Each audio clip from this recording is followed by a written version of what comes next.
What do WWE and Seto Kaiba have in common? They both do not play well with others. But as is the case with most things, exceptions can be made, like the time Kaiba teamed up with Yugi to duel darts, or Lumis and Umbra, or, in WWE's case, the rare time they've allowed their contracted talent to wrestle for other companies. Interpromotional wrestling matches have often been a tricky topic to broach, especially as WWE continued to grow like a gelatinous space cloud consuming everything it comes in contact with. But every once in a very bizarre while, WWE has made exceptions to this rule. And with a few of these cases coming very recently, who's to say we won't see WWE kick down their own forbidden door in the future? Until then, I'm Tempest hailing from partsFUNknown, and these are 10 WWE stars who wrestled for other companies while under contract. But before we get on with that list, make sure of course that you subscribe and enable notifications to always on so you never miss a fun list just like it. I'm running out of ways to say that you need to subscribe, but you really do. I mean, the Royal Rumble just happened. There's loads of Royal Rumble content. Watch all of that. Subscribe, watch it. Watch it! Number 10, Carl Anderson in New Japan. Remember the autumn of 2022 when Vince McMahon had retired, Triple H was in charge of creative, bringing back big names who should never have been released, and everyone was,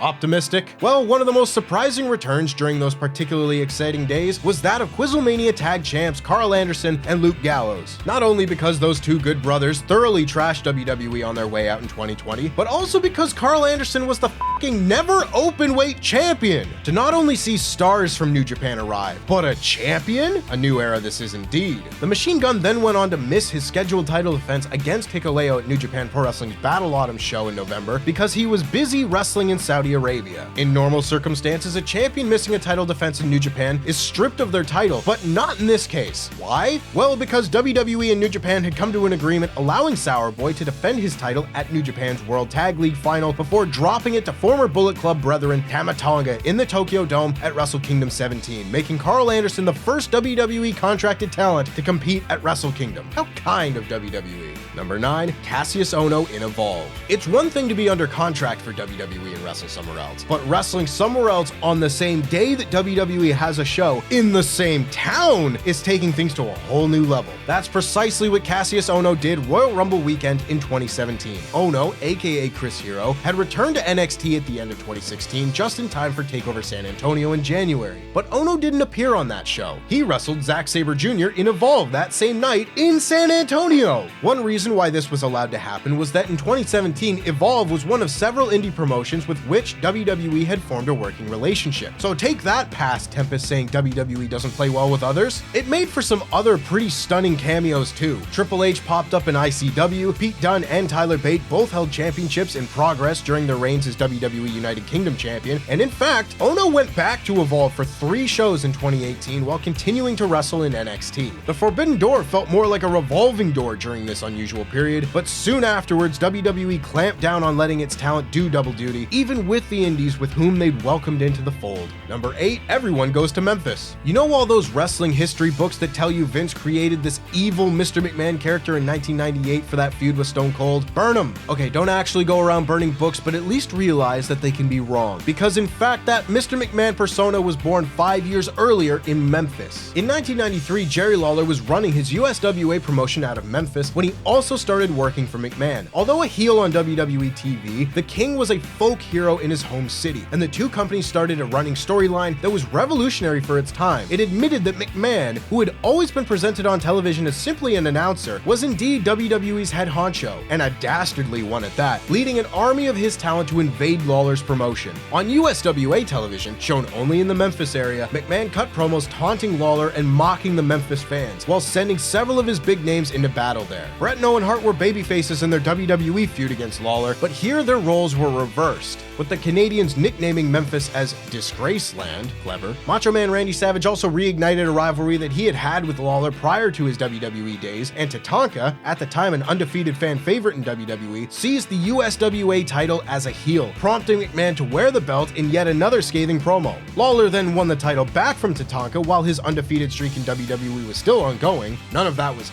ever acknowledged on WWE TV. So while the rest of the world carried on as normal, fans channel surfing in Memphis must have thought they were living in some kind of weird, confusing multiverse where good guys are sometimes bad and bad guys are sometimes good, but good guys can also be good guys and bad guys can also... I need to lie down. Number 7, Hulk Hogan in New Japan Pro Wrestling. Hey, remember that time Hulk Hogan came back to WWE in 1993, politicked his way into winning a WrestleMania main event that he wasn't even supposed to be in, and then told a press conference in Japan that it wasn't the championship he really wanted anyway? The first 2 parts of that story are common knowledge for those who have been fans long enough, but you might not know about the 3rd part. It was May 1993, and Hogan was in the midst of his 5th WWE title reign, which started to the surprise of everyone, particularly Bret Hart, at WrestleMania 9. The Hulkster had actually had a pretty impressive career in Japan prior to his WWE run, including winning the first ever IWGP League tournament in 1983, the predecessor to the G1 Climax, so he was well respected there, and a champion versus champion match against the reigning IWGP Heavyweight Champion, the Great Muta, was a very big deal, even if the belts weren't on the line. Despite a somewhat fractious relationship between the 2 companies at this point, the match went ahead at the Wrestling Dontaku event on May 3rd in front of over 50,000 fans. Hogan won, which presumably was a condition of him being allowed to compete, but it was what happened in the press conference afterwards that was most remarkable. Hulk called the WWE title nothing but a toy, while the IWGP Championship was a real title belt worth having. Well, okay then. Naturally, Vince McMahon was thrilled about this, and Hogan lost the WWE title to Yokozuna the following month at King of the Ring, which he presumably didn't care about since he thought it was so worthless. He then left the company, ended up in WCW, and well, we all know the rest. Number 6, the Brian Pillman Memorial Shows. When Brian Pillman was found dead in his motel room in October 1997, the wrestling world lost one of its most unique characters and sharpest minds. But one small positive that came out of the tragedy was that during the following 4 years, the wrestling world came together to host charity shows that raised money for his children's education. Of course, this was all during the Monday Night Wars, so an event featuring contracted talent from all 3 of WWE, WCW, and ECW was not something you saw every day. But it's exactly what happened here, and it produced some in-ring magic. The first edition of this show featured a main event of Chris Benoit against Chris Jericho, both of whom were with WCW at the time. But by 1999, WWE had embraced the idea too and sent Mick Foley, D'Lo Brown, Al Snow, and Road Dogg to Pillman's native Ohio for the event. The 2000 event featured an ECW title match between Raven and Just Incredible, but is best remembered for a classic match between Benoit, who by now was with WWE, and William Regal. The 4th and final memorial show was in August 2001, at the height of the WWE, WCW, ECW invasion angle, and included the Hardys and Edge and Christian among the talent involved. 4 years of brilliant gestures for a worthy cause, and another example of how sometimes top wrestling promotions can put aside their differences and hug it out, if the circumstances are right.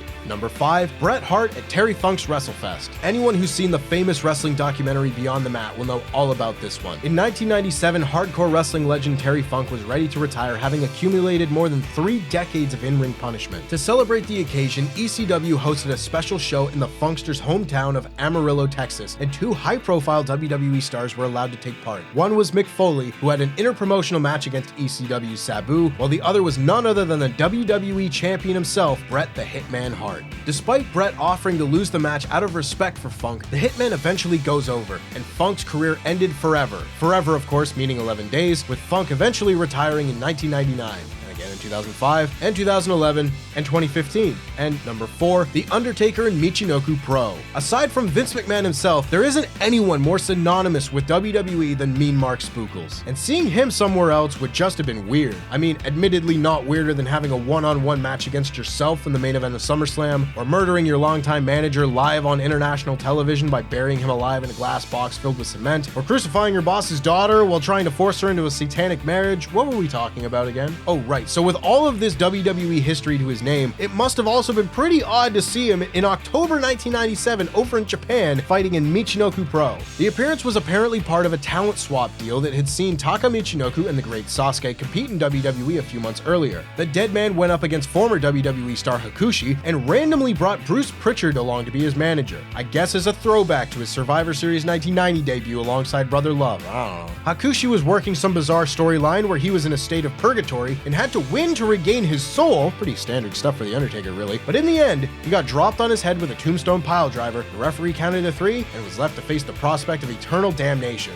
which is a shame. Number 3, Shawn Michaels in Smoky Mountain Wrestling. A bit like the relationship that WWE had with Jerry Lawler's USWA in 1993, there was some more cross-promotional shenanigans going on in 1995, this time with Jim Cornette's indie promotion Smoky Mountain Wrestling. In fact, Smoky Mountain's tag champs, the Heavenly Bodies, defended their titles at Survivor Series and challenged the Steiners for the WWE belts at SummerSlam that year. But what's really interesting is the talent that went the other way. This was another rare example of a place where The Undertaker wrestled outside of WWE, and the Steiners, and even the man who was well on his way to becoming a franchise player in Stamford, a man by the name of Shawn Michaels. At Smoky Mountain's Super Bowl of Wrestling, its biggest show of the year, Undertaker kind of incredibly had a match against Kane. Well, Glenn Jacobs at least, who was wrestling under the name Unabomb at the time. Then, in the main event, HBK defended his newly won Intercontinental Championship against Nature Boy Buddy Landel in what was, by all accounts, a pretty darn good bout. Unfortunately, it wasn't enough to save Smoky Mountain, which went out of business before the end of the year, but it's a pretty cool piece of wrestling trivia. Number 2, Shinsuke Nakamura in Pro Wrestling Noah. Another recent example of how having Triple H at the helm of WWE opened doors that were firmly locked when Vince McMahon was still in charge. When Japanese legend The Great Muta announced in June 2022 that he would soon be hanging up his boots, he planned a series of big matches as part of his send-off, and one of the names on his wish list was Shinsuke Nakamura. Apparently, it was made clear at the time that there was no chance in hell, wink, of such a match happening, but then, as we know, 1 month later, Vince's life got a lot more complicated, and there was a change of regime. Nakamura says that he then tried his luck again and was astonished that he was now allowed to do the match. It went down at Pro Wrestling Noah's New Year's show on January 1st and featured Nakamura using an unorthodox technique to beat his legendary foe. Shinsuke smacked a big ol' lip lock on Muta towards the end of the match, not to show affection for his 40-year career, but to suck out the trademark green mist that might otherwise have ended up all over his face. He then gave Muta a taste of his own mist, knocked him out with a Kinshasa, and pinned him. It was a fun start to Nakamura's year, and hopefully we look forward to many more opportunities under WWE's new management. Wait, what happened the next week? Oh, for the love of God. And number 1, Taz. ECW. This one has indeed been talked about to death on Wrestling YouTube, but yes, a WWE guy beat a WCW guy for the ECW title in the year 2000. As had been the case for much of the promotion's life, in 1999, some of ECW's biggest talents were jumping ship to their 2 larger rivals. Taz left for WWE, while reigning ECW champion Mike Awesome headed out for WCW. Paul Heyman was prepared to let him go on the condition that he returned to do the decent thing and lose to an opponent of ECW's choosing on a date of their choosing. Eric Bischoff agreed, but the opponent of ECW's choosing turned out to be quite a shocker. It went down on an ECW show on April 8th, with the fans losing their minds as Taz was revealed as Awesome's opponent. And so it was that Taz became ECW champion while under WWE contract, albeit only for a short amount of time. 2 weeks later, he dropped the title to Tommy Dreamer, but of course, WWE made the most of that fortnight, having Triple H score a cheeky SmackDown victory over Taz while he held the ECW belt, just for the fun of it. Of course, within a year, such a merger of WWE, WCW, and ECW would be perfectly plausible, but in the year 2000, this wasn't so much an opening of the forbidden door as it was ripping the door off its hinges and powerbombing Mike Awesome through it. And that's our list. Make sure, of course, that you subscribe to partsFUNknown and click the link above so that you can see the best match from every year of Raw. We can now take a moment to reflect on the times that the show wasn't a steaming pile. It's happened less often than you think. All right, let's quit the pitter patter and let's get at her. I'm Tempest hailing from partsFUNknown, and this is the best match from every year of WWE Raw.